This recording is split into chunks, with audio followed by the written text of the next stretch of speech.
Hey folks, Glenn with the Cactus Atlas, here with another episode, picking up where we left off on our last episode, on the west side of the Santa Rita Mountains. Gonna get on the other side to find my quarters for the night, which is an old ghost town, a historic building built around the early 1900s. And I'm spending the night in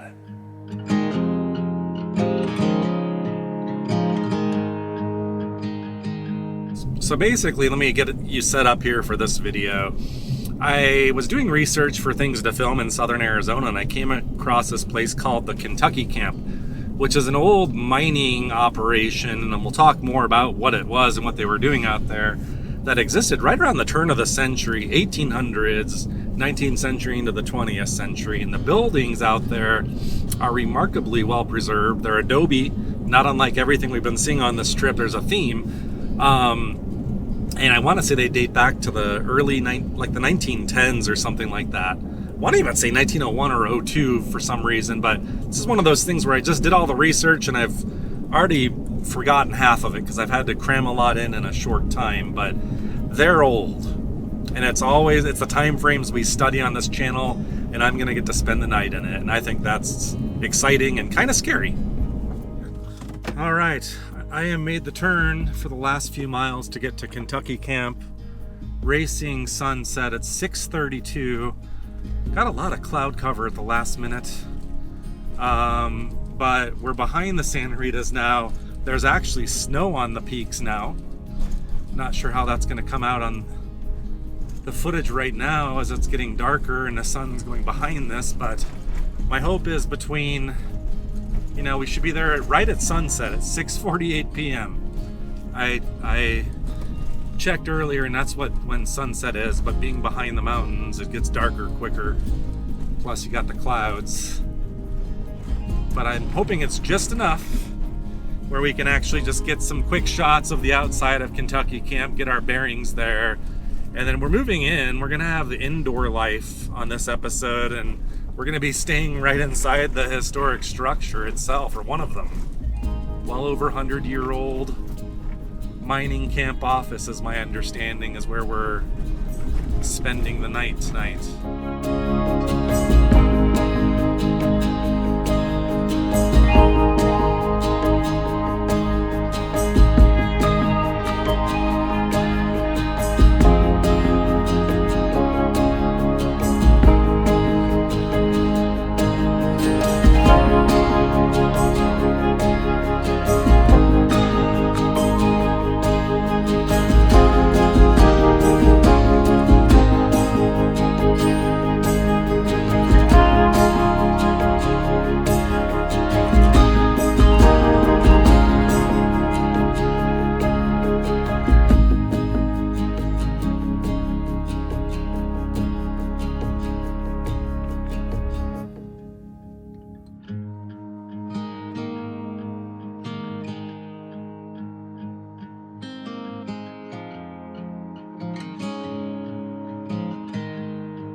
All right, I'm relying on low light capability now. I arrived. That was a fiasco.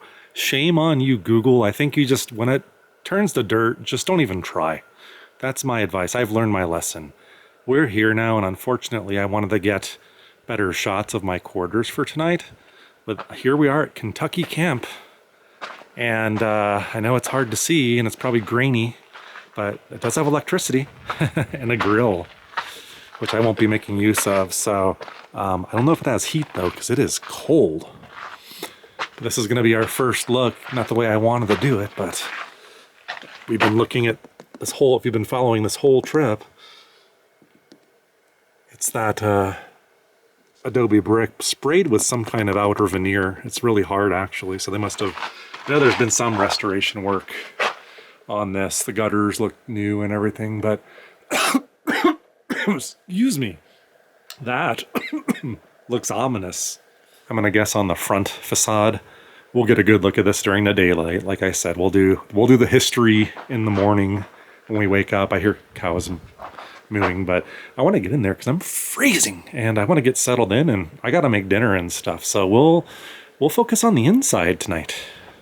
All right, I got the lock off. And let's get the light on here, because I don't know if the lights are on in there. I assume there's electricity. I think there's a microwave in the fridge even in here. Nothing fancy even, but we'll see. Hopefully no ghosts though. Oh, so freaky. Oh, look at the floor. Dude, this is freaky. Couldn't they leave a light on for me? It's like a survival horror game in here. I'm like paranoid. This just makes it more fun, but it's all blurry. Where is the freaking light? Tell me there's lights. There's a light outside. Tell me there's lights. Oh, look at this. Oh my God, I did it. Hurrah! Oh, let's do this light.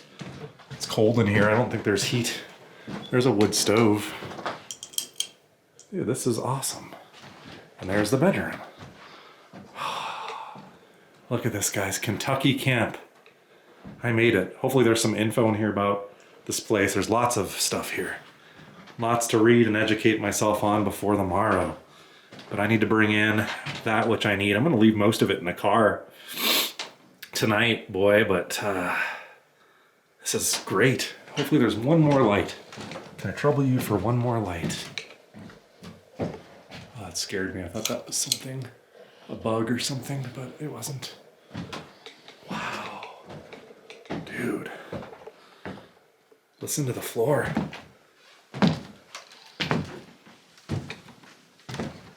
Oh, it's the real deal. I'm getting stoked now that I'm here. I just want to experience once, at least. Hopefully more than once. I'll get more chances to stay in a place like this that's this old and rickety, and it's got this, I'm gonna guess fake. Is that a fake? I think that's a fake.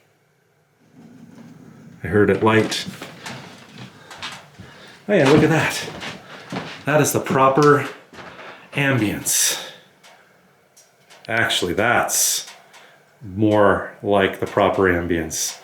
If we had candles or something, it would make it even more true to the time. But for now, that's as good as I'm gonna get.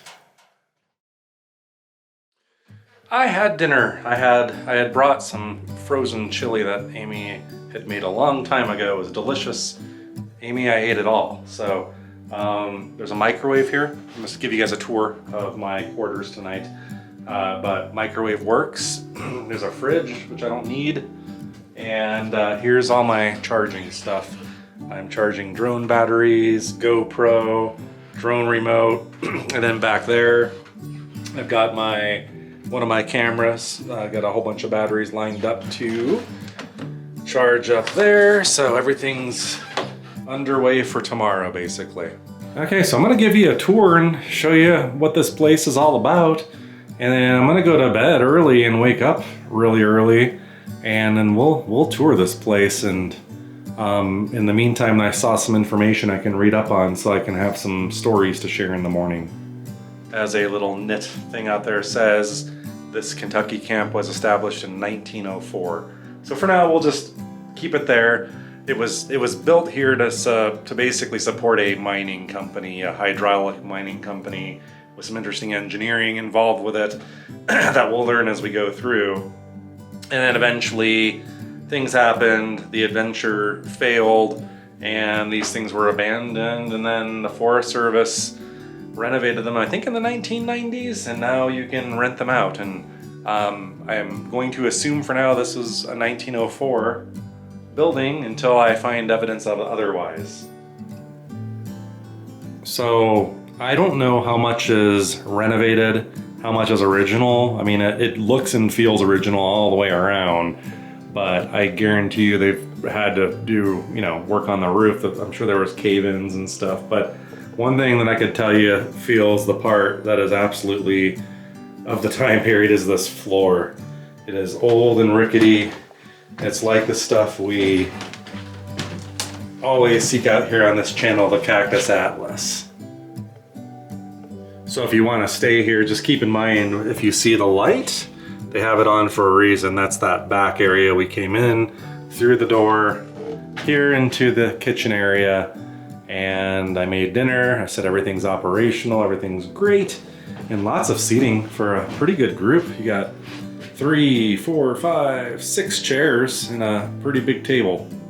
Enough to keep all my junk in one place, which is just the goal, to keep it all isolated. They do have lights in every room. You just tug on the thing, so you have electricity in the form of lights, and then you've got heaters spaced about. I don't know if past visitors donated some, but I don't think I'm gonna need anything like that tonight. I'm warm and dressed warmly, have more warm clothes, and that little heater out there seems to help a little, actually. Okay, so this is where we're staying in the kitchen. We face this way, and this is the living room where there's like a big futon type thing and a few rugs. It just feels right. It's all you need, and it's cozy. Ooh, and it warmed up in here quite a bit. Very comf. Because it's a little drafty, you know, in an older place like this. So it's keeping the warmth in nicely. This is gonna be my project for tonight, as I want to just fall asleep and wake up and get the day started early, but they have this big binder full of Kentucky Camp Chronicles, select newsletters containing stories of Kentucky camp history. You can see some of the buildings we'll be looking at tomorrow in the daylight. Now the final area will be your room. So there's no bathroom here. This is old school as it comes, no running water in here, as I said earlier. So you've got a single bed over here. You have to bring your own bedding, by the way. That's on the website. I'll tell you how you can reserve it in a minute. Here's where I'm setting up. I have my sleeping bag. It's gonna be underneath me, and then I've got a blanket, and I'll probably just wear, I got some thermal sweatpants I'll wear, and probably the sweater I'm wearing now, and that might be too warm, but that sleeping bag is rated for like 30 degrees, so it's not even gonna get that cold out there tonight. I'm gonna guess in the 40s. You'll see plenty of signage around the place, but this place is dependent on people cleaning up for themselves. They have like a shop vac here. There's a mop that I saw outside, broom. I am here for just a few hours basically, and I've already cleaned up my mess from dinner. I already brought it out to the car. I'm packing my own trash out. So really there's nothing else other than this cozy warm room that is just feeling cozier by the moment. I wasn't sure about the trash situation, if they had like a trash can out there. They do have a vault toilet outside, by the way, which it's pitch black out there, and I'm not gonna go if I don't have to. But anyway, this does indicate you need to pack out all your trash. So you gotta bring it out with you in your car. So bring trash bags or something. For me, I ate chili. I just kind of put my napkins and stuff inside the container I ate it in and threw it back in the cooler so it doesn't get stinky. And when I get somewhere, tomorrow night when I'm at my next place, I think I have a kitchen with running water, and I'll wash the dishes then. The reason why I wanted to stay here though overall was I just wanted to get a taste of, you know, I knew it when we see places in the wild that are crumbling, that are over 100 years old and they're disintegrating, you kind of get the impression that there was no coziness back then. It was just a dirty, muddy, dusty life. But when you see something more intact, it's nothing fancy, mind you, as you can tell, but I mean, you could happily live, you know, in a place like this if you had to, and there's something charming about it actually that I really like. Oh, you know, I meant to tell you, how do you then make a reservation and book this gem? It's simple, recreation.gov. So just search for Kentucky Camp, just like reserving a campground on recreation.gov. Go to the calendar, find an available date. I can tell you, I happened to find this date several weeks ago when I was planning, and this place is booked, you know, like almost all the time it seems, at least this time of the year. So you might have to look out towards the future and just book and take a chance like I did. But basically it's that simple. And I want to say it was, I don't know, a tax and every fee involved, but it was something in the neighborhood of $65. Amy will put the information up on the screen. So a lot cheaper than staying in a hotel, A little more expensive than staying in a nice developed campground, although I paid $60 for a campground once or twice. There's some expensive ones if you want to find that, like at an RV park or something. Now here's where I want to hear in the comments. This is just a curiosity. I want to hear from just, people that, other YouTubers that do this. I'd like to hear from just people that watch the show, everybody. How many of you would actually come and book a trip like this and do this? Let's just assume, we'll get a better look during the day. I think the road's not that big of a deal. Let's just assume you could figure it out. Don't use Google, get here in your car, whatever. How many of you would book a trip? What I really want to know though is how many of you guys end up booking a trip because I told you about this. And if you do and when you do, I want to know about it. We want to know about it. Comment down below. It's just kind of cool to share stories and know, hey, someone else was there too. All right, folks, I think for tonight, that's all we're really gonna get done here. So I'm going to shut down the cameras, keep tending to the battery recharging to prep for tomorrow. We'll wake up first thing, and then we'll take a tour and talk about what this is all about. Good night. Oh, hey, good morning. How's it going? We survived our night at Kentucky Camp. Didn't even get bit by any bugs. Not that I was expecting to, but it's actually quite warm and comfy here, but kind of chilly and windy out there. Oh, you want your tour now, I suppose, of Kentucky Camp now that we can see? All right, you're pulling me away from my nice warm stove. You served me well, stove. You really did. But first, in case you're curious and you want to come spend the night in this 120-year-old-ish building, I'll give you my report and let you know what it's like and if I think it's worth it. Yes, it's worth it. Any questions? So if you're into this sort of thing that we are here on the Cactus Atlas and like old places, but now you want to take it to the next level and stop exploring the ruins and actually spend the night in one, well now, yeah, you can here at the Kentucky Camp. All right, you ready for it, guys? You ready for it? Daylight here at Kentucky Camp. This should look familiar to you because we came in through here last night in the dark. And now you can kind of see the terrain. A lot of, looks like pinyon, juniper type forest. I think we're at a higher elevation. One of those publications made me think we're over 5,000 feet, over a mile high, and the chilliness, the snow on the mountains that you can't see at the moment, as well as everything else makes me concur. It looks the part. And here she is, the good old bed and breakfast, the Kentucky Camp Bed and Breakfast Inn. Sign says vacancy. Obviously that's not true. Tonight anyway, maybe tonight it's open. But there you go, you can see the facade, you can see the adobe brick, the porch, and how these things are in really good condition, which is testament to how they were built. The guy that built this area, invested in it, spent some money and really invested in infrastructure here.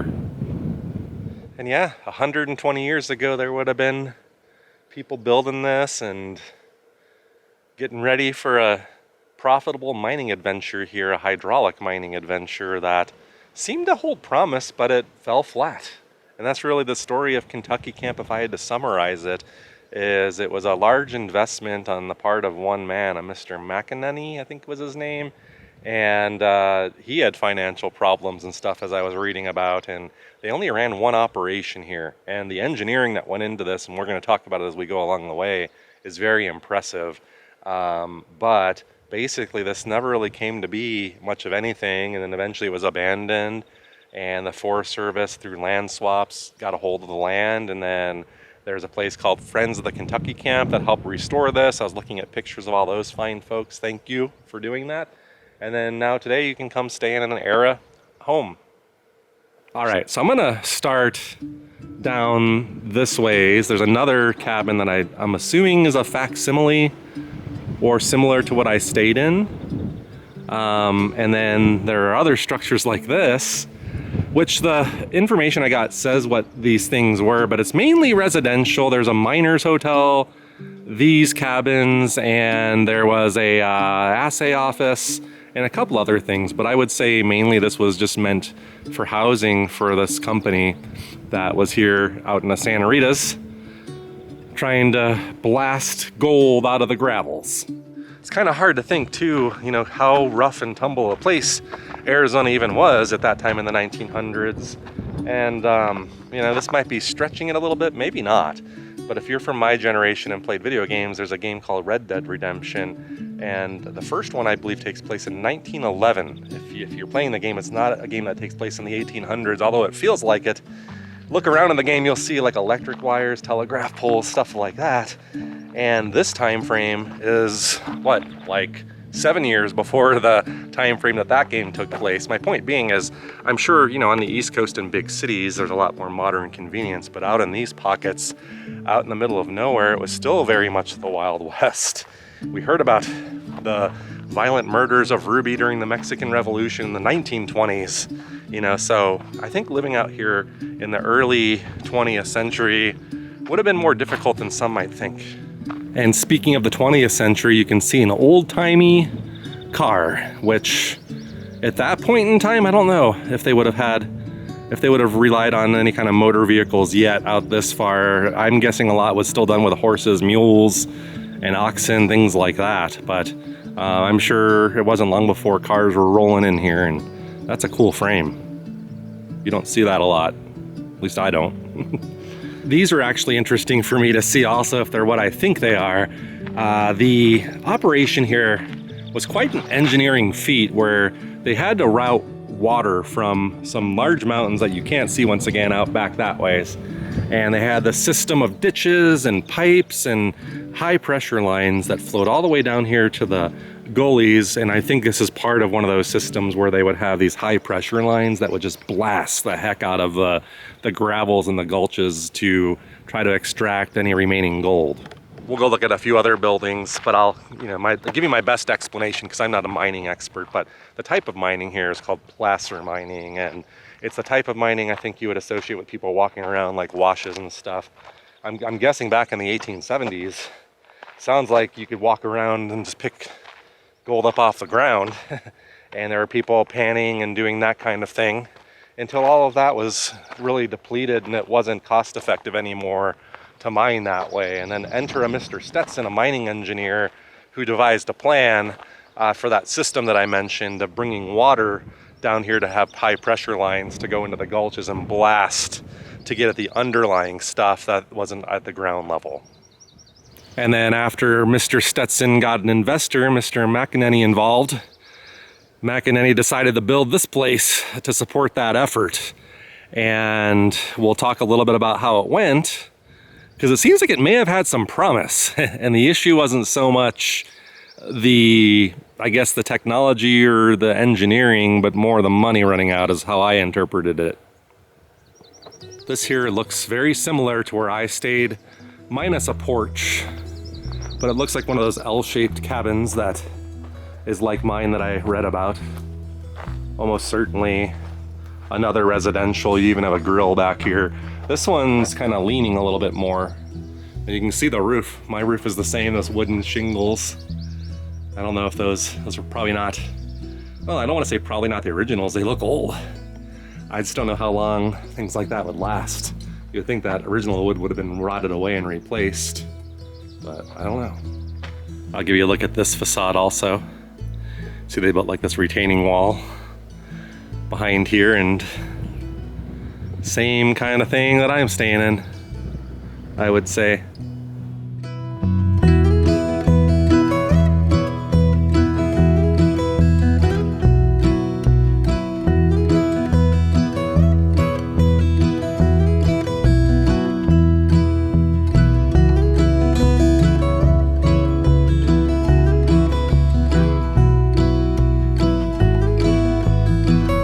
I'll take you down to the old outhouse to a more modern vault toilet, of course. It's clean. It was odor-free. It's as good as vault toilets get. What else can I tell you? Do you want me to show it to you? Okay.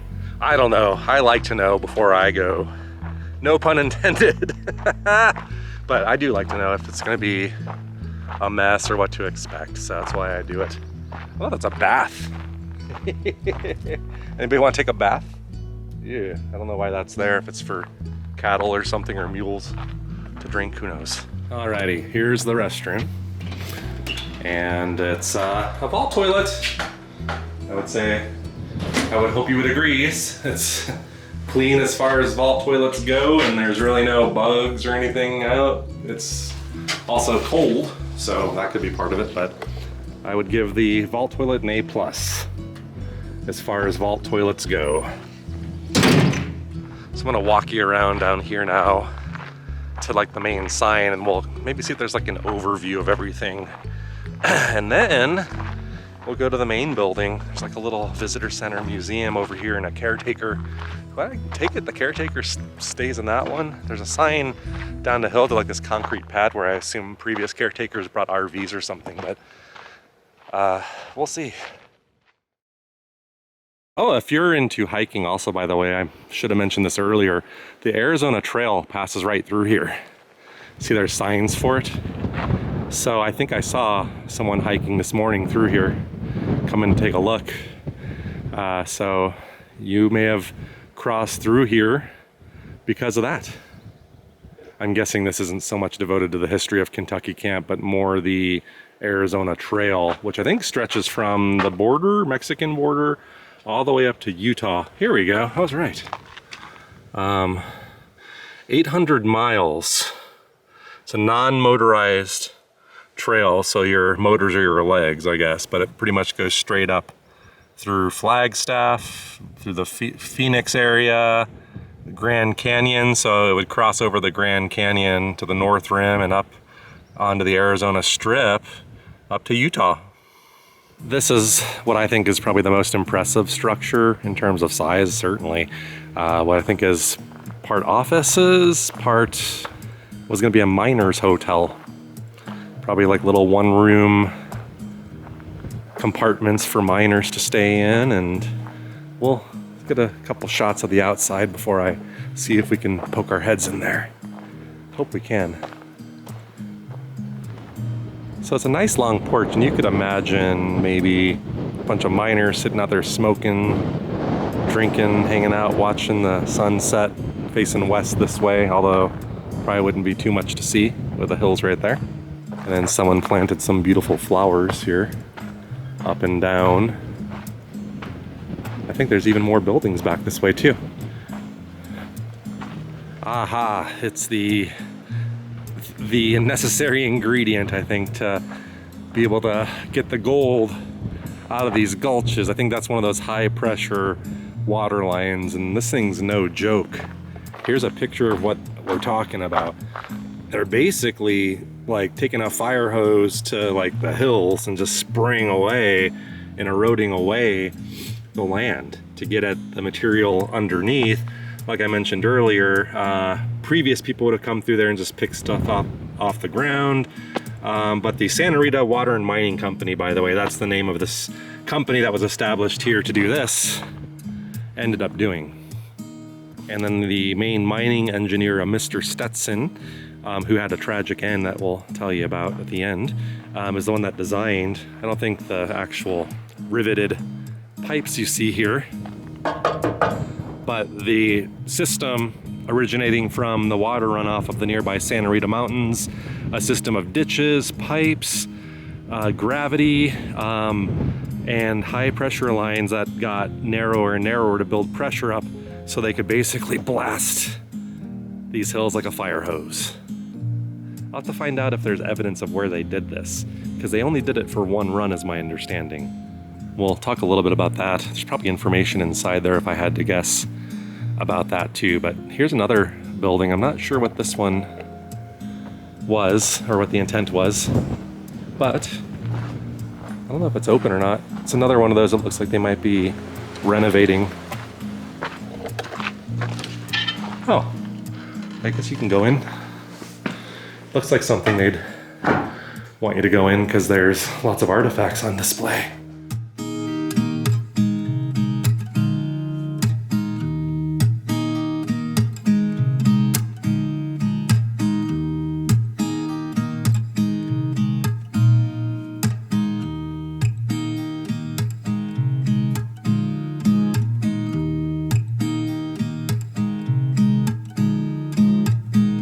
here, this is great.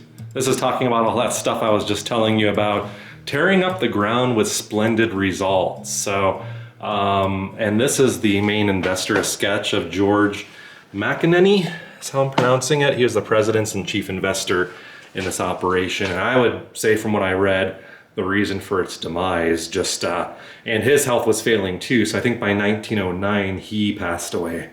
But you could see there's all these old maps, and this talks about that system. I think it was quite impressive, to be honest, what the guy did from what I read.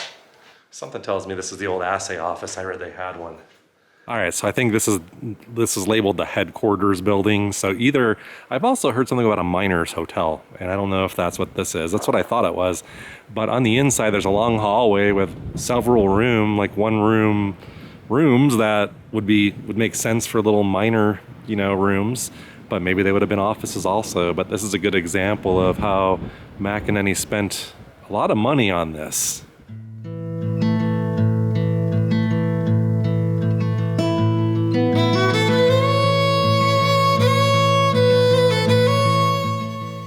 Look at this, they show pictures of the state of the room in 1991. It was a mess. So I think this paint is representative of the original look in here. It's probably that same hard material we were seeing earlier.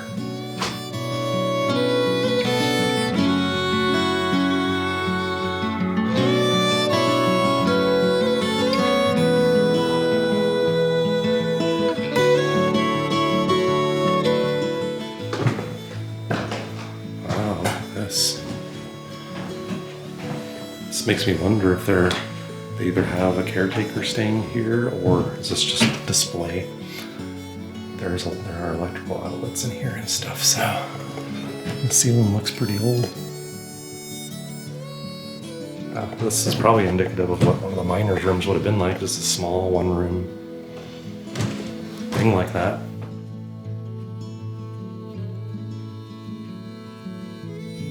Oh, look, there's a bathtub in here. Assume that's an older one. And some kind of piping going up into the ceiling. This is pretty neat. Pretty neat.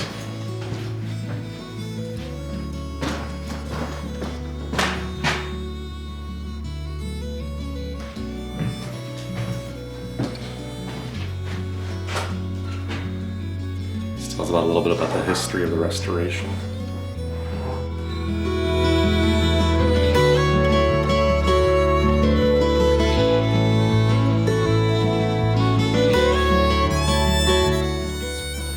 Is a lot bigger on the inside than it looks on the outside. Here's some cool pictures of the state of the cabins.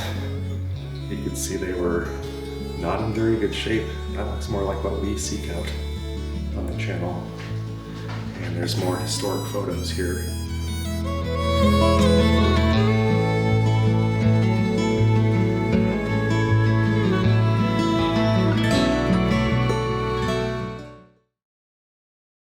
James Stetson, it was said, was more and more kind of going out, up to Tucson, because there wasn't much going on here. He built this whole thing that wasn't really getting used, and he was, fraternizing with other mining clubs, trying to get into the Elks Club.